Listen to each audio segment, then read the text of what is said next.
ਦਰਸ਼ਕੋ break ਤੋਂ ਬਾਅਦ ਤੁਹਾਡਾ ਸਵਾਗਤ ਹੈ ਜੀ ਡਾਕਟਰ ਸਾਹਿਬ। ਐਂਡ ਵਾਲੇ ਸੈਕਸ਼ਨ ਵਿੱਚ ਆਪਾਂ ਆਪਣਾ ਜਿਹੜਾ ਅੱਜ ਦਾ ਜਿਹੜਾ ਅਖੀਰਲਾ ਇਸ਼ੂ ਹੈ ਉਸ ਤੋਂ ਪਹਿਲਾਂ ਆਪਾਂ ਆਪਣੇ ਦਰਸ਼ਕਾਂ ਦੇ ਫੇਸਬੁੱਕ ਮੈਸੇਜ ਲਵਾਂਗੇ, ਫਿਰ ਉਸ ਤੋਂ ਬਾਅਦ ਅੱਜ ਦਾ ਇਸ਼ੂ ਤੇ ਉਸ ਤੋਂ ਬਾਅਦ ਅੱਜ ਦਾ ਵਿਚਾਰ। ਜੀ ਡਾਕਟਰ ਸਾਹਿਬ। ਵੀਰ ਐਚ ਐਸ ਸਿੰਘ ਲਿਖਦੇ ਨੇ, ਸਤਿ ਸ਼੍ਰੀ ਅਕਾਲ ਸਮੂਹ ਸੰਗਤਾਂ ਤੇ ਪੂਰੀ ਟੀਮ ਨੂੰ ਜੀ। ਫਿਰ ਉਹਨਾਂ ਨੇ ਕਿਹਾ ਭਾਈ ਸਾਹਿਬ ਜੀ ਦੀ ਯਾਦ ਸ਼ਕਤੀ ਬਾ ਕਮਾਲ ਹੈ, ਇੱਕ ਇੱਕ ਸ਼ਬਦ ਆਪਣਾ ਵਜ਼ਨ ਰੱਖਦਾ ਹੈ।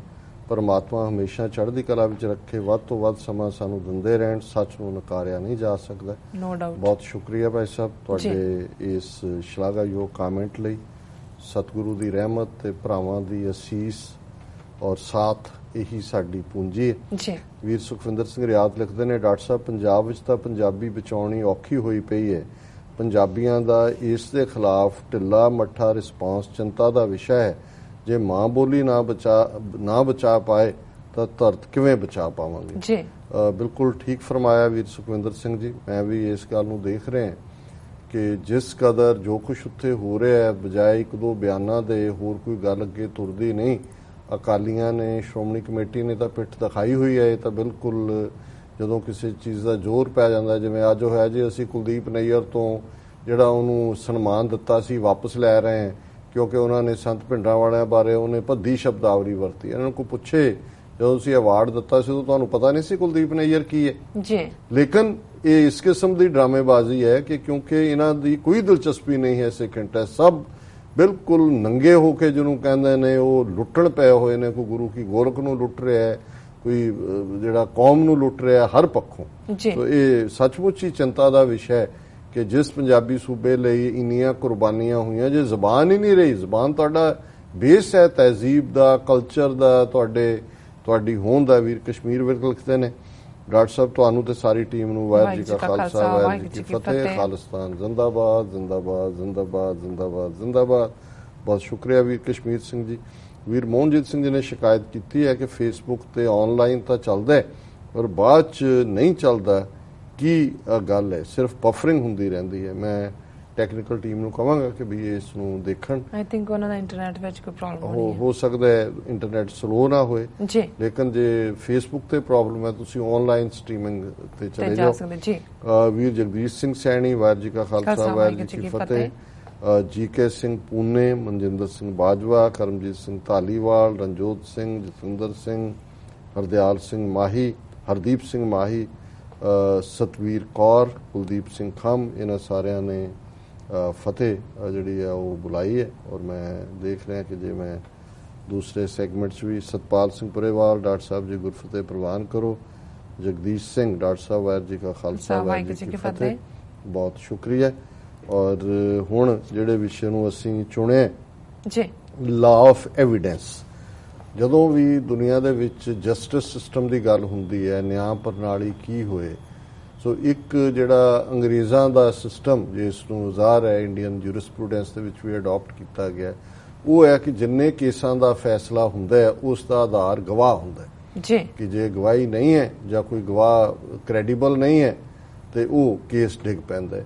ਔਰ ਅਸੀਂ ਦੇਖਦੇ ਹਾਂ ਕਿ ਵੀ ਇਹ ਇੱਕ ਇਹਨਾਂ ਨੇ ਇਸ ਨੂੰ ਸਟਿਕ ਬਣਾ ਕੇ ਨਵੰਬਰ 84 'ਚ ਹਜ਼ਾਰਾਂ ਸਿੱਖਾਂ ਦੇ ਕਾਤਲਾਂ ਨੂੰ ਇਸ ਲਈ 33 ਸਾਲ ਬਾਅਦ ਵੀ ਸਜ਼ਾ ਯਾਫਤਾ ਨਹੀਂ ਕੀਤਾ ਕਿ ਅਦਾਲਤਾਂ ਦੇ ਜੱਜ ਕਹਿੰਦੇ ਨੇ ਜੀ ਗਵਾਹ ਨਹੀਂ ਹੈ ਜੀ, ਗਵਾਹ ਨਹੀਂ ਹੈ। ਔਰ ਇਹੀ ਹਾਲ 2002 ਚ ਗੁਜਰਾਤ ਦੇ ਵਿੱਚ ਜਿਹੜੇ ਹਜ਼ਾਰਾਂ ਮੁਸਲਮਾਨ ਮਾਰੇ ਗਏ ਔਰ ਉਹਦੇ ਚ ਜਿਵੇਂ ਜਾਫਰੀ ਵਰਗਾ MP ਜਿਸ ਦੇ ਨਾਲ ਜੋ ਸਲੂਕ ਹੋਇਆ, ਕਿਵੇਂ ਅਮਿਤ ਸ਼ਾਹ, ਨਰਿੰਦਰ ਮੋਦੀ, ਇਹਦੇ ਬਾਵਜੂਦ ਕਿ ਕਿਵੇਂ ਸਟਿੰਗ ਆਪਰੇਸ਼ਨ ਦੇ ਨਾਲ ਇਹ ਗੱਲ ਸਾਹਮਣੇ ਆਈ ਕਿ ਕਿੰਨੇ ਵੱਡੇ ਦੋਸ਼ੀ ਨੇ, ਲੇਕਿਨ ਉਹ ਅੱਜ ਇੱਕ ਸਟੋਰੀ ਕੁਦਰਤੀ ਇਹਨਾਂ ਦੀ BBC ਦੀ ਸਰਵਿਸ ਤੇ ਮੇਰੀ ਨਿਗਾਹ ਚੋਂ ਗੁਜ਼ਰੀ ਕਿ ਵੀ ਇਹ ਲਾਅ ਆਫ ਐਵੀਡੈਂਸ ਨੂੰ ਕਿਵੇਂ ਉੱਥੋਂ ਦਾ ਜਸਟਿਸ ਸਿਸਟਮ, ਉਹਨਾਂ ਦੀਆਂ ਅਦਾਲਤਾਂ, ਪੁਲਿਸ ਖਾਸ ਤੌਰ ਤੇ ਉਹ ਯੂਜ਼ ਕਰਦੀ ਹੈ ਜਿਹਨੂੰ ਫਸਾਣਾ ਹੈ, ਜਿਹਨੂੰ ਅਸੀਂ ਸਰਕਾਰੀ ਗਵਾਹ ਕਹਿੰਦੇ।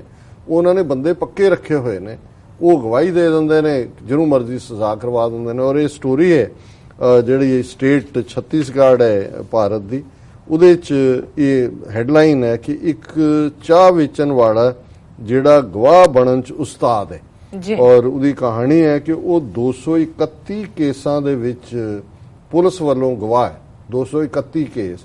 ਔਰ ਉਹਦੇ 'ਚ ਇਹ ਹੈ ਕਿ ਵੀ ਛੱਤੀਸਗੜ੍ਹ ਦੀ ਰਾਜਧਾਨੀ ਰਾਪੁਰ ਦਾ ਤੇਲੀਬਾਂਧ ਦੇ ਇਲਾਕੇ 'ਚ ਚਾਹ ਦੀ ਇੱਕ ਛੋਟੀ ਜਿਹੀ ਦੁਕਾਨ ਹੈ। ਮਨੋਹਰ ਬੁਲਾਨੀ ਨੂੰ ਇਹ ਉਹਨੂੰ ਯਾਦ ਹੀ ਨਹੀਂ ਹੈ ਕਿ ਵੀ ਰਾਜਪੁਰ ਦੀਆਂ ਕਿੰਨੀਆਂ ਅਦਾਲਤਾਂ 'ਚ ਕਿੰਨੇ ਮਾਮਲਿਆਂ 'ਚੋਂ ਪੁਲਿਸ ਦਾ ਗਵਾਹ ਹੈ। ਉਹ ਕਹਿੰਦਾ ਜੀ 100-125 ਕੇਸ ਹੋਣਗੇ ਜਿਨ੍ਹਾਂ 'ਚ ਮੈਂ ਗਵਾਹ ਹਾਂ।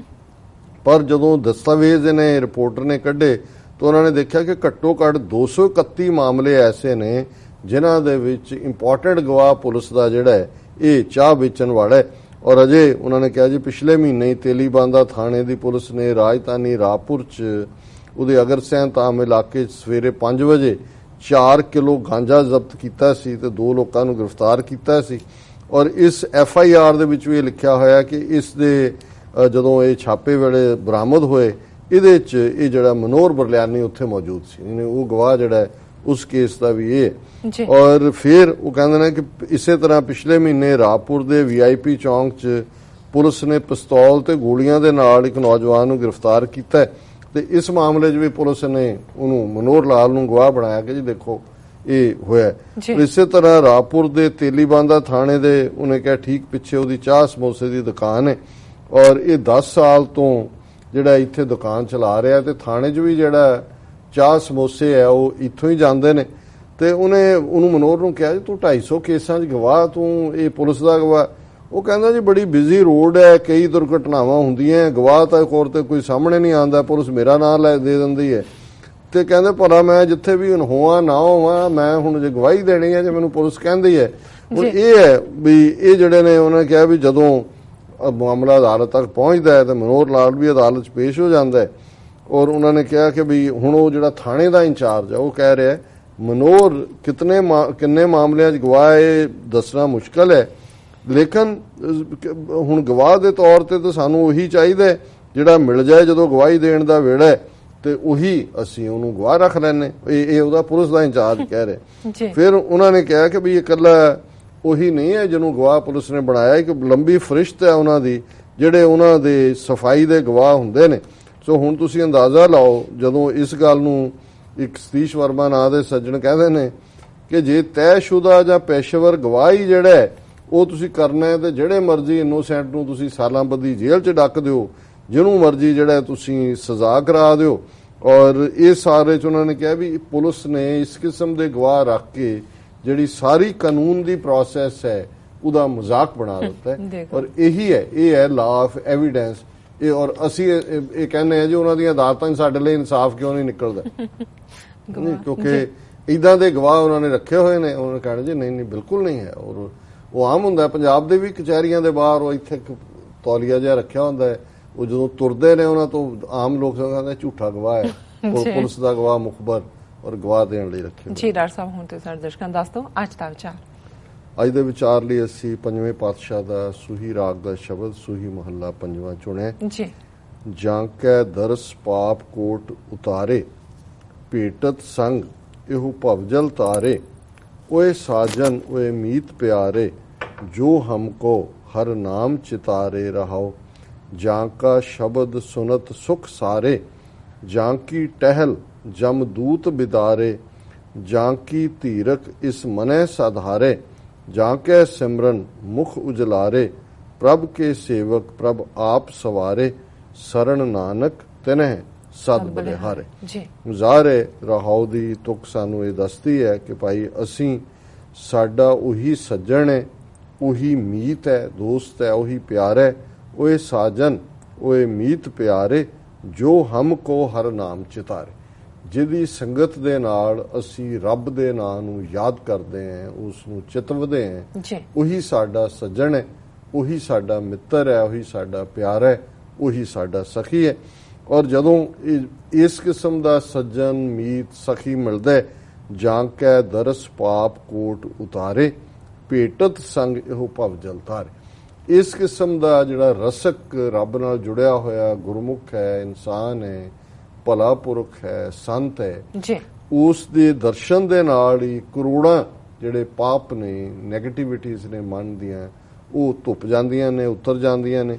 ਭੇਟਤ ਸੰਗ ਨੂੰ ਮਿਲਣ ਦੇ ਨਾਲ ਉਹ ਸਾਨੂੰ ਗਿਆਨ ਦੀ ਪ੍ਰਾਪਤੀ ਹੁੰਦੀ ਹੈ, ਸੱਚ ਦੇ ਰਸਤੇ ਤੇ ਤੁਰਨ ਦਾ ਸਾਨੂੰ ਬਲ ਆਉਂਦਾ ਹੈ। ਇਹ ਭਵਜਲ ਤਾਰੇ, ਫਿਰ ਅਸੀਂ ਇਸ ਦੁਨੀਆ ਦੇ ਵਿੱਚ ਬਿਨਾਂ ਕਸ਼ਟ ਤੋਂ, ਬਿਨਾਂ ਰੁਕਾਵਟ ਦੇ ਨਾਲ ਰੁਕਿਆ ਅਸੀਂ ਇਸ ਸਮੁੰਦਰ ਨੂੰ ਪਾਰ ਤਰਦੇ। ਜਾਂ ਕਾ ਸ਼ਬਦ ਸੁਨਤ ਸੁਖ ਸਾਰੇ, ਜਾਂ ਕੀ ਟਹਿਲ ਜਮਦੂਤ ਬਿਦਾਰੇ। ਕਿ ਇਹੋ ਜਿਹੇ ਰੱਬ ਦੇ ਪਿਆਰੇ ਜਦੋਂ ਕਿ ਨਿਰੰਕਾਰ ਦੀ ਬਾਤ ਪਾਉਂਦੇ ਨੇ ਤੇ ਉਸ ਚੋਂ ਸਾਰੇ ਸੁੱਖ ਨਿਕਲਦੇ ਨੇ। ਜਾਂ ਕੀ ਟਹਿਲ ਜਮਦੂਤ ਬਿਦਾਰੇ। ਜਦੋਂ ਤੁਸੀਂ ਇਹੋ ਜਿਹੇ ਮਨੁੱਖਾਂ ਦੀ ਸੇਵਾ ਦੇ ਵਿੱਚ ਜੁੜਦੇ ਹੋ ਤੇ ਮੌਤ ਦਾ ਡਰ, ਮੌਤ ਦੇ ਫਰਿਸ਼ਤੇ ਦਾ ਡਰ, ਜਮਦੂਤ ਦਾ ਡਰ ਵੀ ਜਿਹੜਾ ਬਿਦਾਰੇ ਉਹ ਦੌੜ ਜਾਂਦਾ ਹੈ। ਜਾਂ ਕੀ ਧੀਰਕ ਇਸ ਮਨੈ ਸੁਧਾਰੇ, ਜਾਂ ਕੇ ਸਿਮਰਨ ਮੁਖ ਉਜਲਾਰੇ। ਕਿ ਉਸ ਗੁਰਮੁਖ ਦੇ ਸਾਥ ਦੀ ਬਦੌਲਤ ਜਿਸ ਰੱਬ ਦਾ ਨਾਂ ਸਾਡੇ ਅੰਦਰ ਵਸਦਾ ਹੈ, ਉਸ ਦੇ ਨਾਲ ਸਾਡੇ ਅੰਦਰ ਧੀਰਜ ਆਉਂਦਾ ਹੈ। ਧੀਰਜ ਨੂੰ ਕਹਿੰਦੇ ਨੇ ਸਾਧਾਰੇ, ਤੇ ਉਸ ਵਾਹਿਗੁਰੂ ਦਾ ਨਾਂ ਸਾਨੂੰ ਸਹਾਰਾ ਦਿੰਦਾ ਹੈ। ਜਾਂ ਕਿ ਸਿਮਰਨ ਮੁਖ ਉਜਲਾਰੇ। ਉਸ ਵਾਹਿਗੁਰੂ ਦੇ ਸਿਮਰਨ ਦੇ ਨਾਲ ਤੁਹਾਡੇ ਅੰਦਰ ਜਦੋਂ ਰੱਬ ਵਸਦਾ ਹੈ ਤੇ ਤੁਹਾਡੇ ਚਿਹਰੇ ਤੇ ਇੱਕ ਉਜਲਪਣਾ ਹੁੰਦਾ ਹੈ, ਇੱਕ ਖੂਬਸੂਰਤੀ ਹੁੰਦੀ ਹੈ, ਇੱਕ ਸਰੂਰ ਹੁੰਦਾ ਹੈ, ਇੱਕ ਮਿੱਠਾਪਨ ਹੁੰਦਾ ਹੈ, ਇੱਕ ਚਮਕ ਹੁੰਦੀ ਹੈ। ਉਜਲਾਰੇ ਪ੍ਰਭ ਕੇ ਸੇਵਕ ਪ੍ਰਭ ਆਪ ਸਵਾਰੇ, ਸਰਣ ਨਾਨਕ ਤਿਨਹਿ ਸਦ ਬਲਿਹਾਰੇ। ਕਿ ਰੱਬ ਦੇ ਜਿਹੜੇ ਬੰਦੇ ਬਣ ਜਾਂਦੇ ਨੇ, ਰੱਬ ਦੇ ਸੇਵਕ ਬਣ ਜਾਂਦੇ ਨੇ, ਰੱਬ ਦੇ ਦਾਸ ਬਣ ਜਾਂਦੇ ਨੇ, ਰੱਬ ਦੇ ਅੱਗੇ ਆਪਾ ਸਮਰਪਣ ਕਰ ਦਿੰਦੇ ਨੇ, ਉਹਨਾਂ ਨੂੰ ਰੱਬ ਆਪ ਸਵਾਰਦਾ ਜੀ। ਉਹਨਾਂ ਦੇ ਜੀਵਨ ਨੂੰ ਰੱਬ ਜਿਹੜਾ ਆਪ ਘੜਦਾ, ਆਪ ਬਣਾਉਂਦਾ। ਸਰਣ ਨਾਨਕ ਤਿਨਹਿ ਸਦ ਬਲਿਹਾਰੇ। ਪੰਜਵੇਂ ਨਾਨਕ ਫਰਮਾਉਂਦੇ ਨੇ ਕਿ ਵੀ ਮੈਂ ਉਸ ਨਿਰੰਕਾਰ ਦੀ ਸ਼ਰਨ ਵਿੱਚ, ਉਸ ਦੀ ਰੈਫਿਊਜ ਵਿੱਚ, ਉਸ ਦੀ ਗੋਦ ਵਿੱਚ, ਉਸ ਦੇ ਅੱਗੇ ਆਪਾ ਰੱਖਦਾ। ਤਿਨਹਿ ਸਦ ਬਲਿਹਾਰੇ। ਉਸ ਨਿਰੰਕਾਰ ਦੇ ਜਿਹੜਾ ਕਿ ਇਹ ਸਾਰਾ ਕੁਝ ਕਰਨ ਕਰਾਉਣ ਦੇ ਸਮਰੱਥ ਹੈ, ਪਰ ਮੈਂ ਉਸ ਤੋਂ ਬਾਰ-ਬਾਰ ਕੁਰਬਾਨ ਜਾਂਦਾ ਹੈ, ਬਲਿਹਾਰ ਜਾਂਦਾ। ਜੀ ਡਾਕਟਰ ਸਾਹਿਬ, ਅੱਜ ਦਾ ਵਿਚਾਰ ਤੁਹਾਡਾ ਬਹੁਤ ਬਹੁਤ ਸ਼ੁਕਰੀਆ। ਤੁਸੀਂ ਅੱਜ ਦੇ ਅਹਿਮ ਇਸ਼ੂ ਤੇ ਅੱਜ ਦਾ ਵਿਚਾਰ ਸਾਡੇ ਦਰਸ਼ਕਾਂ ਨਾਲ ਸਾਂਝਾ ਕੀਤਾ। ਇਸ ਨਾਲ ਆਪਣੇ ਵਿਊਅਰਸ ਕੋਲ ਨੇ ਇਜਾਜ਼ਤ। ਵਿਊਅਰਸ, ਸਾਡੇ ਪ੍ਰੋਗਰਾਮ ਦਾ ਸਮਾਂ ਇੱਥੇ ਸਮਾਪਤ ਹੁੰਦਾ। ਤੁਸੀਂ ਆਪਣੀ ਰਾਏ ਤੇ ਸੁਝਾਅ ਸਾਨੂੰ ਭੇਜਣਾ ਭੁੱਲਣਾ ਸਾਡੇ ਇਸ ਪਤੇ ਤੇ SOS@tvg4.tv ਤੇ। ਅਸੀਂ ਆਪਣਾ ਪ੍ਰੋਗਰਾਮ ਲੈ ਕੇ ਫਿਰ ਦੁਬਾਰਾ ਹਾਜ਼ਰ ਹੋਵਾਂਗੇ। ਤਦ ਤੱਕ ਲਈ ਮੈਨੂੰ ਤੇ ਆਪਣਾ ਸੁਣਾ ਗਿਆ ਦਿਓ। ਦੇਖਦੇ ਰਹੋ TV ਰਿਫੋ। ਬੁਲਾ ਦਿਓ ਫਤਿਹ। ਵਾਹਿਗੁਰੂ ਜੀ ਕਾ ਖਾਲਸਾ, ਵਾਹਿਗੁਰੂ ਜੀ ਕੀ ਫਤਿਹ।